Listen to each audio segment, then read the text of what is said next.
जिंदगी की तपिश सहन कीजिए जनाब, अक्सर वो पौधे मुरझा जाते हैं जिनकी परवरिश छाया में होती है। जी हाँ, ये लाइनें सटीक बैठती है उस शख्स पे जिस शख्स के बारे में आज आपको मैं रूबरू कराऊंगा। दोस्तों, चुनावी यात्रा के दौरान आज मैं गोरखपुर में हूँ और गोरखपुर में विभिन्न लोगों से पता चला, विभिन्न सूत्रों से पता चला कि एक ऐसा भी शख्स है जिसने अपने गांव को गोद लिया है। अगर बात करें सरकारों की, तो सरकार में आपने सुना होगा विभिन्न चैनलों के माध्यम से जो एमपीज होते हैं, जो सांसद होते हैं, वो अपनी लोकसभा में एक गांव को गोद लेते हैं, वो भी सरकारी धन के आधार पर जो है वहाँ का विकास किया जाता है। और विकास कैसा किया जाता है ये आप लोग भली भांति जान सकते हैं। जी हाँ, हम ये बात इसलिए कह रहे हैं क्योंकि ये शख्स वही है जिन्होंने अपने गांव को गोद ले रखा है। ये पहली बात है।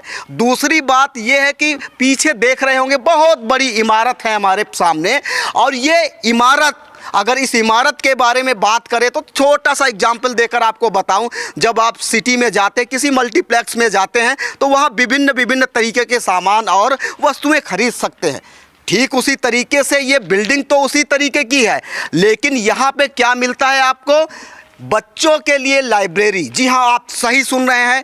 उन बच्चों को विकास की मुख्य धारा से जोड़ने के लिए, बच्चों को पढ़ाने के लिए, बच्चों को आगे बढ़ाने के लिए लाइब्रेरी है यहाँ पे। दूसरी बात अगर करें कि गांव में सबसे बड़ी जो समस्या होती है शादी के दौरान में, खासकर उस मौसम में जब बारिश का सीजन हो तो दिक्कतों का सामना करना पड़ता। अब ये शख्स जो है मैरिज हॉल की तरह वो सभी आधारभूत व्यवस्थाएं कराई है, जिनकी बदौलत आसानी से 2 नहीं 3 नहीं 4 शादियां एक दिन में कराई जा सकती है। और साथ में सबसे बड़ी बात है, जो ये शख्स हैं निषाद समुदाय से आते हैं, और इनका नाम भी मैं बता दूं, इनका नाम है दिनेश निषाद जी। और जिस जगह पे खड़ा हूं गोरखपुर का चारपानी गांव है। दोस्तों, निषाद संस्कृति को संरक्षित करने के लिए इन्होंने अपने महापुरुषों की जो है मूर्तियां बनवा के लगाई, जिसका उद्देश्य यही है कि जो आने वाली जनरेशन है कम से कम निषाद समाज के बारे में, उनकी संस्कृति के बारे में जान सके। अब दोस्तों, ज़्यादा ना बात करते हुए आपको दिखाऊंगा, उनसे बात भी करूंगा और क्या क्या उद्देश्य लेकर वो चल रहे हैं। दोस्तों, हम लोग चलते हैं आगे। हमारे साथ में वरिष्ठ समाज सेवी राजाराम बिंद जी हैं, वरिष्ठ समाज सेवी हरिगोविंद निषाद जी हैं, और इस इमारत को तैयार करने वाले दिनेश जी हमारे साथ में है। तो जैसे ही हम लोग घुसे, बोलेंगे सर कुछ? जी बिल्कुल बिल्कुल। नमस्कार, प्रणाम। सबसे पहले मैं आपको अपना परिचय दे दूं। मेरा नाम राजाराम बिंद है और वीआईपी पार्टी के राष्ट्रीय उपाध्यक्ष हूं। आज इस चुनावी माहौल में गोरखपुर आया हूं काजल निषाद के पक्ष में वोट मांगने के लिए, समाज के बीच जा कर के अपनी बात रखने के लिए। आदरणीय मुकेश साहनी जी ने हमको भेजे हैं कि जा कर के पूरे उत्तर प्रदेश में महागठबंधन को जिताइए। उसी दौरान, चुनावी प्रचार के दौरान, मुझे एक शख्स का पता चला जिनका नाम है दिनेश निषाद जी।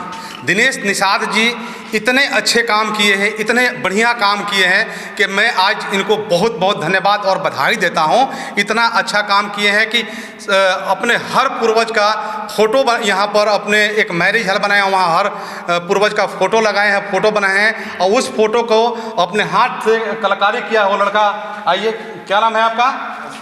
आ जाइए। अशोक कुमार निषाद जी हैं, जरूरी है। सब अशोक कुमार निषाद जी हैं। इनको बहुत बधाई देता हूं कि आज भी इनके मन में, दिमाग में अपने पूर्वज का चित्र याद है, अपने हाथों से कलाकारी किए हैं। इसके लिए इनको बहुत बहुत धन्यवाद और बधाई देता हूं। साथियों, जो समाज अपने पूर्वजों के इतिहास के बारे में नहीं जानता है, उस समाज का विकास नहीं हो सकता है।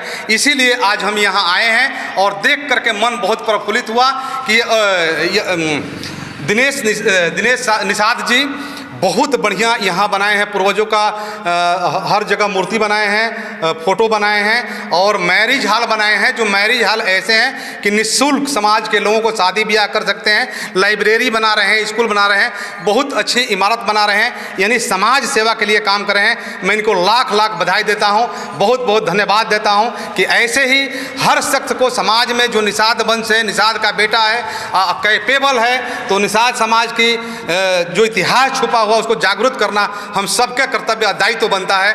अब हम आपको दिखाते हैं एक एक फ़ोटो जो यहाँ ये इन्होंने बनाया है अशोक जी ने, तो सब फोटो को हम आपको दिखाएंगे। आप लोग देखिए, काफ़ी अच्छा खूबसूरत बनाए हैं। जैसे ये महर्षि परशुराम, वसंत निषाद जी, हाँ परशुराम श्री रामचंद्र जी हैं। अच्छा, इस साइड में आ जाइए, महर्षि वेद व्यास जी का ये फोटो यहाँ बनाए हैं। बहुत ही अच्छा है। और ये इनका नाम भी लिखा हुआ है, दिनेश प्रभावती देवी बसंत निषाद, यानी इनके साथ साथ माता जी के नाम, पिताजी के नाम भी जुड़ा हुआ है। इस दुनिया में माता जी पिताजी हैं कि नहीं है? नहीं है। जहाँ भी होंगे, जिस रूप में होंगे, वो खुश होंगे कि आज हमारा बेटा समाज के लिए, हमारे पूर्वजों के लिए एक अच्छा काम कर रहा है। जहाँ भी होंगे बहुत खुश होंगे। आगे बढ़ते हैं, एक जो है तस्वीर के बारे में आपको तारुफ कराएंगे जी। हाँ बताइए। ये वीर एकलव्य है। हम उस खानदान से हैं कि बिना गुरु के ज्ञान लेने वाले समाज से, परिवार से हैं। जैसे हमारे वीर एकलव्य थे, इनके अंगूठा तक लोग काट लिए थे, वो इतिहास आप लोग जानते ही होंगे। तो ये हमारे सीनियर हैं, टीचर हैं यहाँ के बाबूजी, और इन्होंने काफ़ी मेहनत किया है समाज को और गांव के लोगों को पढ़ाने में। टीचर हैं। आगे चलिए दिखाते हैं। अच्छा, इसके बारे में बताएंगे। हाँ, ये हमारे सीनियर हैं और हमारे बुजुर्ग हैं, अभिभावक हैं। हमारा भी इस मंदिर में योगदान, मैं इसी गांव का रहने वाला हूं, अध्यापक हूं। सन 68 में मैं अध्यापक हूं। ये दिनेश जी जो ये मंदिर का निर्माण कर रहे हैं, ये हमारे ही शिष्य हैं। इनको मैं साक्षात ईश्वर की प्रतिमूर्ति मानता हूँ, क्योंकि इन्होंने इतना योगदान किया है। जो गुण, जो भगवान के अंदर जो गुण हैं, भगवान जैसे समदर्शी हैं, अभी इसके अंदर, इस मनुष्य के अंदर भी, दिनेश के अंदर भी वही समदर्शिता का भाव है। इसलिए मैं इनको साक्षात ईश्वर का प्रतिमूर्ति मानता हूँ। इन्होंने जो योगदान किया है, ये हमारे गांव में नहीं बल्कि हमारे ब्लॉक में और जिले में जो है ये ख्याति प्राप्त कर रहा है। इन्हें मैं दीर्घायु की कामना करता हूँ और भगवान इनको चिरंजीवी बनावें। ऐसे सद्बुद्धि वाले विद्वान लोग इस गांव में प्रकट हों, यही हमारी कामना। बाबूजी, हम आपके बच्चे हैं, थोड़ा हमारे पूर्वज के बारे में हमको समझाइए। जैसे वीर एकलव्य जी हैं, वीर एकलव्य के बारे में बताइए। वीर एकलव्य के बारे में थोड़ा हम लोग को समझाइए। हम लोग तो पढ़े हैं, देखे, लेकिन आप। ये वीर एकलव्य की मूर्ति है। ये साक्षात ये हमारे प्राचीन इतिहास का ये सिद्धांत है कि यह जो है जंगल में आदिवासी के रूप में जंगल में घूमते थे। इनको कोई ज्ञान नहीं था, शिक्षा नहीं थी, जानवरों का वध करते थे, शिकार करते थे। लेकिन इनके अंदर इतनी विद्वत्ता और इतनी गुण और इतना निशानदेही आई कि एक बार जो है आचार्य द्रोण हस्तिनापुर के राजकुमारों को शिक्षा दे रहे थे, बाण विद्या दे रहे थे। तो उसी समय इनके अंदर भी अभिलाषा हुई कि मैं भी जाऊं, हमें भी हो सकता है अवसर मिले वहाँ बाण विद्या परीक्षा लेने के लिए। अभी बेचारे गए, लेकिन उनसे अनुमति मांगे कि हे गुरुदेव, हमको भी इसमें शिक्षा दीजिए, अपना शिष्य बनाइए। लेकिन आदिवासी होने के नाते और जो है तुच्छ बाण का होने के नाते इनको बहिष्कार करके बाहर कर दिए। इसके बाद वहाँ मूर्ति बनाई गई और उस मूर्ति पर जो है चूड़ी रखी गई है, खूंटे पर। चूड़ी में बाण जो है, चूड़ी बाण के रास्ते मारना होता था, और जो वह बाण जाकर ये मूर्ति के आँख को चीरती हुई निकल जाए, वही सर्वोपरि माना जाएगा। सारे हस्तिनापुर के राजकुमार प्रयास करते करते हार गए। तब तक यह विद्वान एकलव्य इनसे रह नहीं गया, ये भी उछल पड़े, कहा कि हमको भी अवसर दिया जाए। तो इनको भी बुलाए और अवसर दिए, और उसके बाद ये बाण मारे, तीर के रास्ते बाण गया और उस आँख को बेचता हुआ निकल गया। साथियों, थोड़ी बहुत आप लोग भी जानते होंगे और हम लोग भी देखे हैं, पढ़े हैं। वीर एकलव्य जी जब ज्ञान लेने के लिए द्रोणाचार्य के पास गए थे, तो उन्होंने अछूत होने के नाते और छोट जात होने के नाते विद्या देने से मना कर दिया। उनकी मूर्ति बना करके हम पहले ही आपको कहे थे कि हम उस खानदान से हैं, हम उस समाज से हैं कि बिना गुरु का ज्ञान लेते हैं। इन्होंने एक द्रोणाचार्य जी की मूर्ति बना करके और वहाँ से बाण विद्या सीखना चालू किए। उसी दौरान एक कुत्ता भौंक रहा था, द्रोणाचार्य जी आ रहे थे, तो इन्होंने ऐसे मतलब कुत्ते की आवाज़ को बंद करने के लिए इतने बाण मारे कि कुत्ते के मुंह भी भर गया और कुत्ता घायल भी नहीं हुआ। तो आश्चर्य में पड़े द्रोणाचार्य जी कि अरे भाई ऐसा कौन धनुधर आ गया, हम तो ऐसा धनुधर किसी को विद्या नहीं दिए हैं जो इतना धनुधर निकला कि मुंह भी भर दिया, कहीं घाव भी नहीं लगा। इसके बाद द्रोणाचार्य जी इनसे वीरकल्लभ जी कहे थे कि गुरु हम आपके शिष्य हैं और हम आपके तस्वीर से ही ये बाण विद्या सीखे हैं, हमसे जो भी दक्षिणा गुरु दक्षिणा में मांगना चाहते हैं, लेना चाहते हैं, आप मांग लीजिए, हम सब कुछ दे देंगे। तो उसमें द्रोणाचार्य जी ने झाड़ करके भाग गए कि हट, तू क्या हमको देगा गुरु दक्षिणा। तो इन्होंने कहा एक बार मांग के तो देखिए। तो उन्होंने कहा कि यदि हमको तू गुरु दक्षिणा देना चाहता है तो अपने दाहिने हाथ के अंगूठा मुझे गुरु दक्षिणा में दे दो।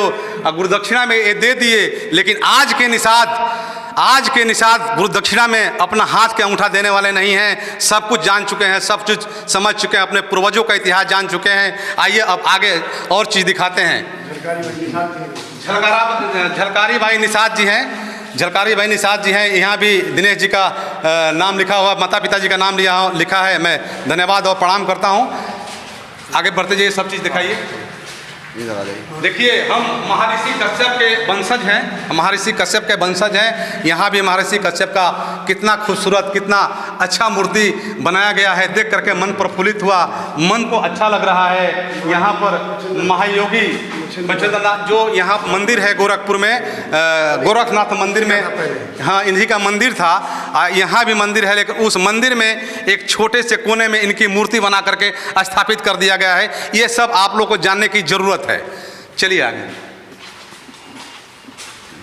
महात्मा गौतम बुद्ध के बारे में तो आज पूरे भारत में सबसे ज़्यादा मानने वाले इस दुनिया में लोग हैं, वो गौतम बुद्ध जी को मानते हैं। इनके विचारधारा पर हम लोग चलने वाले लोग हैं, इनको हमेशा अपना पूजनीय मानते हैं। इनके विचारधारा पर अपने आने वाले जनरेशन को, अपने आने वाले बच्चे को कहते हैं कि इनके विचारधारा को मानिए, इनके विचारधारा पर चलिए। ये हमारी माता वीरांगना फूलन देवी जो हमारे समाज के लिए, हमारे परिवार के लिए, हमारे समाज के हक हिस्सा की लड़ाई के लिए अपने जान को आहुति दे दी। कुछ तुक्ष टाइप के लोग हमारी बहन की हत्या कर दी, वो भी बलिदान आज हमारे सीने में गरज रहा है। उसका भी समय आने पर हम बदला जरूर लेंगे। राजा निषाद जी, राज उजावन केवट जी, इनको भी आप लोग जानते होंगे, नहीं जानते हों तो जानिए। मैं पहले कहा, अभी फिर भी दोबारा कहता हूं कि जो लोग अपने समाज के पूर्वजों के इतिहास के बारे में नहीं जानेंगे तब तक समाज का विकास नहीं होगा। हम राजा खानदान के थे, आज जो कि पूरे भारत में प्रजा के रूप में जाने जाते हैं। आप राजा थे, इसको आप लोग जरूर जानिएगा। चक्रवर्ती राजा निषाद राजभवन जी, राज भारत जी, ये देखिए आप लोग तस्वीर दिखाइए। इनके बारे में आप लोग सर्च करिए, पढ़िए, गूगल पर सब कुछ मिलेगा। इनके बारे में आप लोग जानिए, अपने पूर्वजों के बारे में जानिए।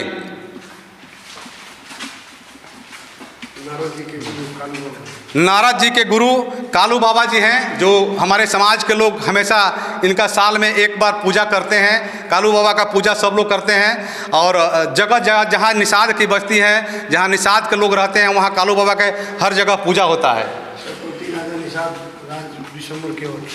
चक्रवर्ती राजा निषाद राज विशंबर केवट जी का मूर्ति आप लोग देखिए। इनके बारे में भी आप लोग सर्च करिए, जानिए। आगे चलिए। हमारे सबसे बड़ा देवता, हमारे सबसे बड़ा भगवान, हमारे हक हिस्सा और हमारे ज़िंदगी जीने का अधिकार देने वाले सब लोग जानते होंगे बाबा साहब भीमराव अंबेडकर के बारे में, जो हमारे संविधान लिखे हैं कि आज संविधान का देन है कि हमारे सामने ये मीडिया वाले भाई भी आकर के इंटरव्यू ले रहे हैं, नहीं तो हमको खाट पर बैठने का भी अनुमति नहीं मिलती थी, चादर पर बैठने की अनुमति नहीं मिलती थी, अच्छे मकान बनाने की अनुमति नहीं मिलती थी, अच्छे कपड़ा पहनने की अनुमति नहीं थी, अच्छे शिक्षा लेने की अनुमति नहीं थी। लेकिन बाबा साहब का लिखा हुआ संविधान आज हमारे पास है कि हम सभी लोग बाबा साहब के संविधान से अच्छी तरह से ज़िंदगी को जी रहे हैं। चक्रवर्ती राजा निषाद राज नल केवट जी, इनके बारे में काफ़ी लोग जानते होंगे, सुने होंगे। इनके बारे में भी आप लोग इतिहास उठा के देखिए और गूगल पर सर्च करके इनके जीवनी के बारे में आप लोग ज़रूर जानिए।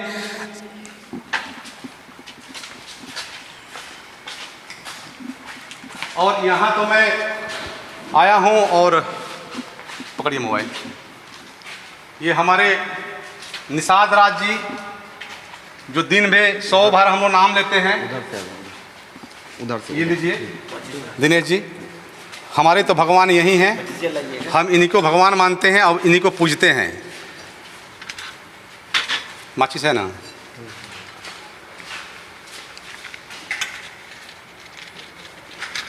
इसको उधर से आ जाओ आनंद, वहाँ से साथ सही आएगा। उधर से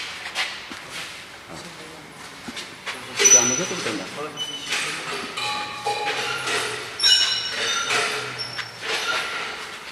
ये दो अच्छा उधर रख रहिए आप।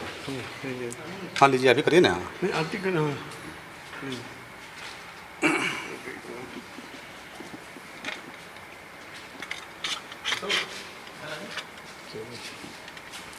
भगवान निषाद राज जी से मैं प्रार्थना करता हूँ, हे भगवान, हमारे आज भी समाज के लोग अज्ञानी हैं, उनके अंदर कुछ ज्ञान भरिए।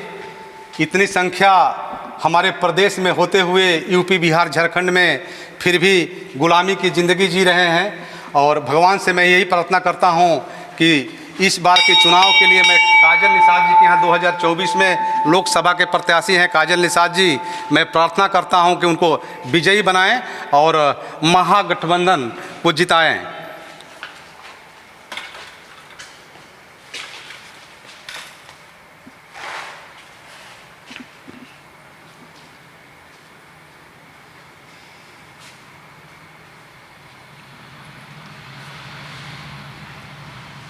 जय निषाद राज, जय निषाद राज, जय निषाद राज। जैसे कि यहाँ पे कुछ नहीं था। अच्छा, ये कितना पुराना है मूर्ति? एक मिट्टी की मूर्ति रहती थी। अच्छा, ये छोटे अंग्रेज के ज़माने में, अंग्रेज के ज़माने में। अच्छा, मतलब जब देश आज़ाद नहीं हुआ था। हाँ। उस समय का। हाँ। अच्छा,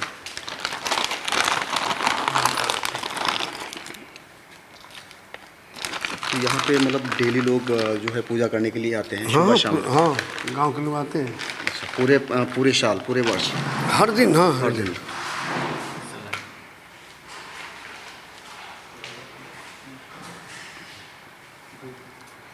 इनका हो जाने दें। करिए।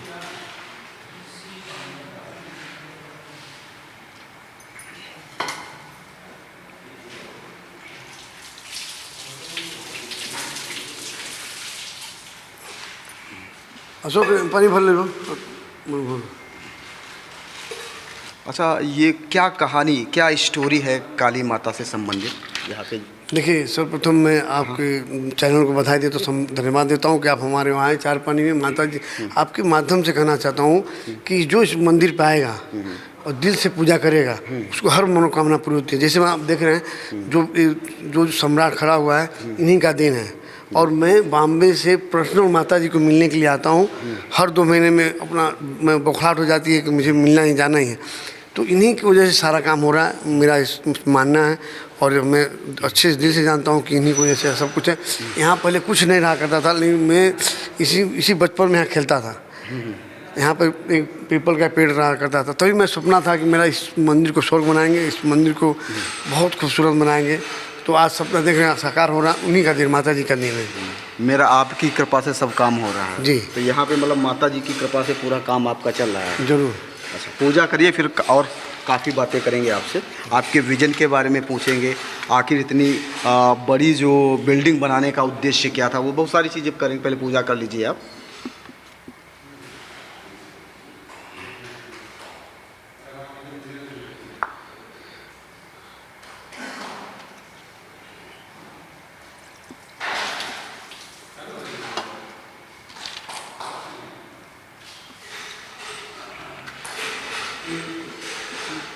दशहरा में जो पूजा होता है माता जी का। अच्छा, नव दुर्गा के टाइम हाँ, में? नव दुर्गा टाइम हुआ है। अच्छा, माता जी, ये देखिए, ये प्रतिमा है माँ दुर्गा की। नवरात्रि के दौरान यहाँ पे लोग पूजा करने के लिए आते हैं। यहाँ पे 9 दिन देखिए, पूरे गांव को मैं हाथ जोड़ के प्रार्थना करता हूँ कि 9 दिन यहाँ भंडारा चलता है और सब परिवार को बोलता हूँ कि यहाँ भोजन होगा और माता जी का आशीर्वाद सबको होता है। और सारे बोला हूँ 7 दिन जो है शाम को 9 दिन शाम को चूल्हा में जलाइएगा और माता जी का भोजन नहीं प्रसाद लीजिए। आइए यहाँ पे नवरात्रि में जागरण होता है, जागरण भी होता है, जागरण भी कराते हैं जी। विभिन्न प्रतिभाओं को भी आने का मौका देते हैं और भी आपको दिखाते चले। दुर्गा जी है। अच्छा, ये दुर्गा जी की फोटो है और आगे चलते हैं।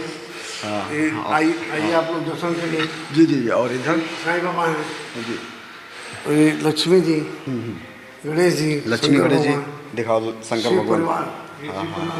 ये अलग ही बना दिया है आपने। बस आदमी की देखिए सोच होता है कि भाई पूजा करना है, पूजा करके हमारा सोच यही है कि पूजा करके उसके बाद पढ़ाई पे ध्यान दो, पढ़ाई पे फोकस करिए। पढ़ाई पे जब शिक्षा नहीं रहेगा तो कोई मतलब नहीं, शिक्षा होना जरूरी है। इस कलयुग इस ज़माने में जो शिक्षा ले लिया वो आज हीरो है और जो शिक्षा नहीं वो जीरो है। दोस्तों, आपने देखा होगा शुरू से लेके अंत तक निषाद संस्कृति को बचाने के लिए विभिन्न प्रकार की जो है मूर्तियां बनवाई गई, जिससे लोग उसके बारे में अवेयर हो। पहली चीज़। दूसरी चीज़, जो इन्होंने वृक्षारोपण किया, प्लांटेशन किया, उसका मुख्य उद्देश्य यही है कि जो हमारा पर्यावरण स्वच्छ रहे, आपने देखा होगा। और तीसरी बात, अभी जो है विभिन्न मतलब देवी देवताओं की भी इन्होंने जो है मूर्तियाँ लगवाई। उनका उद्देश्य यही है कि सर्वधर्म जो है समान है, सभी लोगों को समानता का अधिकार है। बाबा साहब की भी मूर्ति लगी। अगर हम जाएंगे ऊपर साइड में जो है लाइब्रेरी का कंस्ट्रक्शन चल रहा है, निर्माण चल रहा है। उसके पास में इन्होंने स्पोर्ट ग्राउंड भी बनाया है और उसके पड़ोस में स्कूल का भी जो है निर्माण हो रहा है। लेकिन इसके पीछे एक शख्स है, दिनेश निषाद जी। अब उनसे बात करेंगे कि ये जो जितना विजन आपने देखा, नहीं क्वेश्चन गलत, कब आपके दिमाग में आया, आपके मस्तिष्क में आया कि एक ऐसा जो है इमारत बनाई जाए, जिसे मंदिर का रूप दिया जाए, विद्यालय का रूप दिया जाए और शादी घर का रूप दिया जाए? कब आपके दिमाग में आया? देखिए, हम लोग बचपन में बहुत ज़्यादा पढ़ाई नहीं किए और यहीं मैं खेलता था और न पढ़ाई होने के कारण हम लोग जाके बॉम्बे में दिन रात काम किए, इंटीरियर काम करते हैं। तो हमारे गांव के लिए सोचता हूँ कि हमारे गांव के बच्चे IAS PCS बने, आगे बढ़े, पुलिस में जाएं, यानी विभिन्न प्रकार के जगहों में भर्ती हों। इसीलिए मैं सब कर रहा हूँ ताकि आने वाली पीढ़ी और हमारा जो इतिहास दिखाया हूँ, हमारा सोच है कि हमारे जो पूर्वज थे वो राजा थे, ठीक है। तो राजा तो हमारे जो अभी जो जनरेशन आ रही है, आगे वाली पीढ़ी, तो सब खत्म कर हो रहा था। तो मैं उसी माध्यम में सोचा कि इसको दिखाऊं, दर्शाऊं और लोगों तक पहुंचाऊं। तो आपका समाज राजा कैसे बन सकता है, इस पे भी थोड़ा सा नहीं, राजा था और राजा बनेगा, समय आ रहा है। नहीं, अब समय जो है मतलब राजा था, हम उसको उस इतिहास को आप दिखा रहे लोगों को। इतिहास के बारे में जब जानेंगे, समझेंगे और धीरे धीरे लोग प्रगति कर रहे हैं, ऐसा नहीं है। किसी तरह से हम जो निषाद समाज है सक्षम है, अभी हर तरह से कहीं ना कहीं कमा के सब किसी तरह से अपना काम कर रहा है, अपना जीवन चला रहा है और बच्चों को पढ़ा भी रहा है। धीरे धीरे परिवर्तन होगा, समय आ रही। तो हमारे पूर्वजों को बताना पड़ेगा, हम राजा थे पहले, हमको ख़त्म किया है। अगर बात करें, जैसे कि आप एक जो सुनने में आया है, लोगों से बात करके पता चला, एक कुशल व्यवसायी हैं आप। व्यवसायी का मतलब होता है व्यवसाय करना। अब जितना आपने कैपिटल पैसा इसमें लगाया है, तो लोगों की चाहत होती है कि बड़ा सा होटल इंफ्रास्ट्रक्चर बना दें जिसमें हम कमाई करें। तो आपने आखिर ये सारे इंफ्रास्ट्रक्चर क्यों बनाए? जैसे कि मान लीजिए ये स्ट्रक्चर नहीं खड़ा करूँगा, मान लीजिए मैं होटल बना लिया, बंगला बना दूँ या महल बना दूँ, तो यही रह जाएगा ना। लेकिन ये जो चीज़ है, ये आने वाली पीढ़ी जो आएगी, अपने भविष्य की जो पीढ़ी आने वाली, वो सब जानेंगे किसके बारे में। इसीलिए बनाना, ये धरोहर है, हमेशा रहेगा। मैं नहीं रहूँ तो भी रहने वाला है। तो हम वो नहीं सोचते। मेरा गाँव में मेरा घर, खुद का घर नहीं है। चलते चलते इनका ऑफिस भी दिखाऊँगा। एक बहुत अच्छा इन्होंने ऑफिस इनका आप लोगों को दिखाना चाहूँगा ऑफिस भी, जहाँ पे बैठ के सारे ऑपरेशन जो है प्रबंधन करते हैं। इनके बारे में हम तो यही जानेंगे। हाँ, तो इतिहास नहीं बता पाएंगे। नहीं, बिल्कुल बिल्कुल। जो राजा थे, हाँ बिल्कुल, वीडियो बहुत बड़ी हो जाएगी। इनके बारे में तो सभी लोग बता ही चुके हैं, वीडियो में आप लोग बने रहें। एक इंटीरियर है, जैसे ही लोग यहाँ पे एंट्री करते तो उनकी नज़रें ज़रूर इन तस्वीरों की तरफ जाती होंगी, ज़रूर उनके दिमाग में ये चीज़ें पड़ती होगी। ज़्यादा से ज़्यादा यहाँ पे जो है निषाद समाज ही आता है, उनको जागरूक करने का, उनके इतिहास को जो है बरकरार रखने के लिए सारी चीज़ें की गई हैं। और साथ में चाहूँगा कि सामने आप देख रहे होंगे कि मतलब किस तरीके से इन्होंने वृक्षारोपण करवाया है। पौधे जो चल रहे हैं, वृक्षारोपण के पीछे इनकी क्या मंशा है वो भी हमने दिखाने की कोशिश की, बताने की कोशिश की।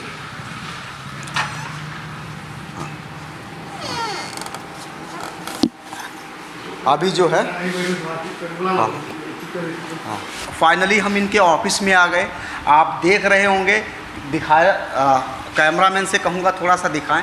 इस तरीके का इंटीरियर करवा रहे हैं, इस तरीके की इसकी डिज़ाइन करवा रहे हैं। शायद ये ऐसे जो एमएनसी या मल्टी लेवल मार्केटिंग के ऑफिसेस होते होंगे, कारपोरेट सेक्टर के ऑफिसेस होते होंगे, उस तरीके का ऑफिस इन्होंने अपने गांव में, टिपिकल रूरल एरिया में कराया है। वीडियो के अंत में मैं चाहूँगा कि आप जो है अपने ग्राम वासियों से क्या अपील करना चाहते हैं? मेरे गांव वासियों से मेरा बहुत प्रेम है।